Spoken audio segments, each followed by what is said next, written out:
بس كما تعودنا في بعض اللقطات عايزين نتكلم عنها في المقدمة، لقطات بنحاول قدر الإمكان، وإحنا لا ندعي الحكمة ولا ندعي الموعظة، لكن ندعي النصيحة.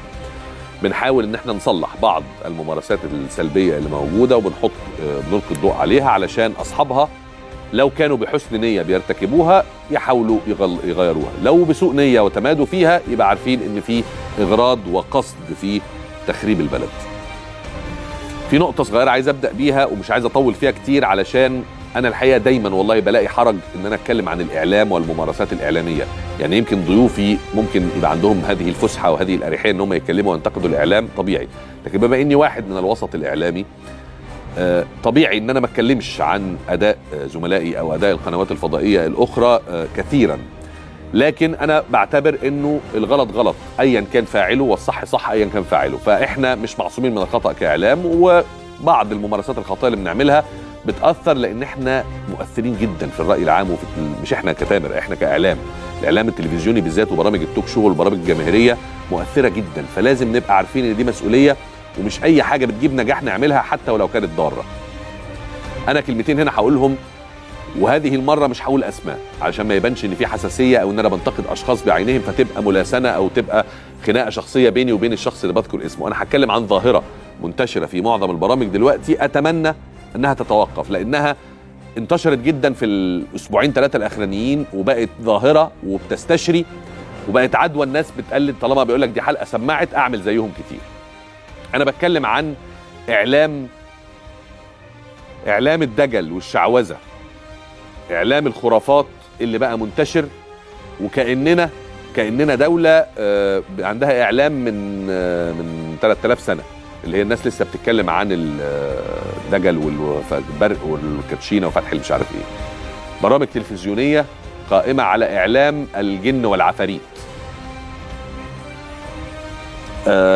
ممكن تبقى يعني حلقة بتعملها إحدى البرامج أو إحدى القنوات مرة كده بالصدفة، ونقول انها حاجه لطيفه، او القاء الضوء على حاجه كده غريبه تخلي الناس تضحك، تخلي الناس تهتم، تخلي الناس تخاف، مش ماشي. لكن لما تتحول الموضوع الى سلسله برامج ومجموعه برامج في قنوات مختلفه بتعمل نفس الاتجاه، انا لازم اقلق واقول هي ايه الحكمه؟ ايه الحكمه ان احنا نشكل الراي العام ونوجه الراي العام دلوقتي باعلام الخرافات؟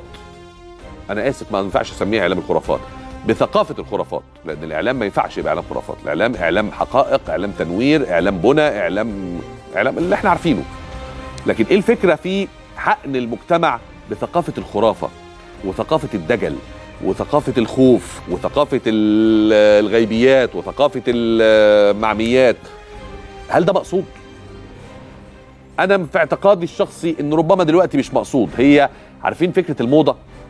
لما حد من 20 سنة كده واحد طلعت في دماغه وفتح صالة بلياردو في شارع فنجح، فكل مصر بقت صالات بلياردو، كل مصر اللي عنده فول وطعمية قفل وعملت كده. هي بتبقى موضة، حلوة وحشة، مفيدة مش مفيدة مش مهم، بس المهم ايه؟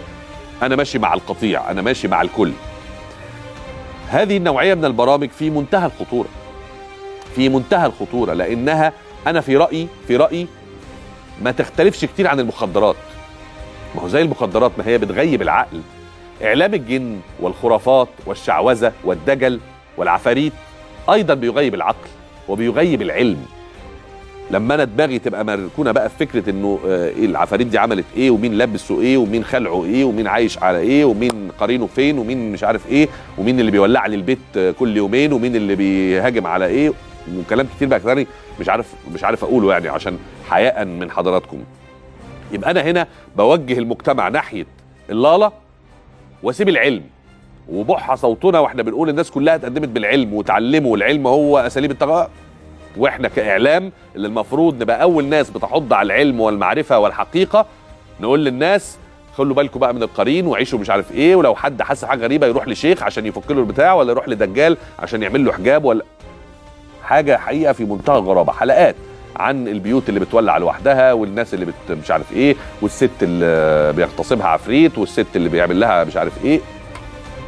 انا اتمنى انه تبقى كده يعني لقطه وعدت، ما تبقاش اتجاه، لانه ممكن تكون حلقات بتجيب مشاهده، بس هو يا زملائي الاعلاميين الافاضل، انهي مشاهده اللي احنا عايزينها؟ انهي نوع من المشاهده اللي احنا عايزينها؟ هل احنا عايزين المشاهده اللي تجيب تخلف؟ هل المشاهده اللي انا كمشاهد اتفرج على البرنامج واقول ايه القرف اللي انتوا عاملينه ده بس بتفرج؟ لان اي حاجه غريبه الواحد بيتفرج عليها، دي غريزه في الانسان. لما بشوف هو البرنامج اللي كان اسمه ايه بتاع الجزيره زمان، الاتجاه المعاكس، هو حجم الاقبال بتاع المشاهده الفظيع اللي كان على برنامج الاتجاه المعاكس، وهو اللي عرفنا اساسا ان في قناه اسمها قناه الجزيره. كان ايه السبب؟ هل قناه برنامج الاتجاه المعاكس ده في اي حلقه من حلقاته طلع المشاهد من الخناقه بتاعت الضيوف بمعلومه، باستفاده، بحقيقه معينه؟ ابدا. احنا بنتفرج على خناقه في الشارع، واحنا طبعنا لما بيبقى في خناقه واحنا معديين في الشارع ما بنمشيش، لا الحقيقه بنقف، ولو راكبين عربيه بنركن ونقف نتفرج. خناقه، فاي حاجه غريبه، اي حاجه مستهجنه بتدعو للفضول، تثير الفضول جوانا. فكذلك هذه البرامج الغريبه المستهجنه بتثير فضول المشاهدين ويقعدوا يتفرجوا عليها، بس يقعدوا يتفرجوا عليها وبعد كده في الاخر يقول لك ايه القرف ده؟ ايه الزباله دي؟ ايه الوجع الدماغ ده؟ ايه اللي مش عارف كذا؟ فهل هذه هي نوعيه المشاهده اللي احنا بنطلبها من المشاهدين؟ انا رايي انها مشاهده رخيصه ونجاح رخيص مبني على جثه البلد، مبني على دمار البلد ودمار عقليه العقل الجمعي للبلد.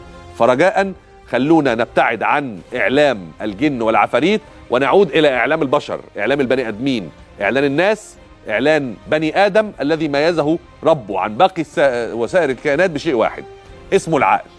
جايين انتوا دلوقتي تغيبوا العقل. ربنا يهدي.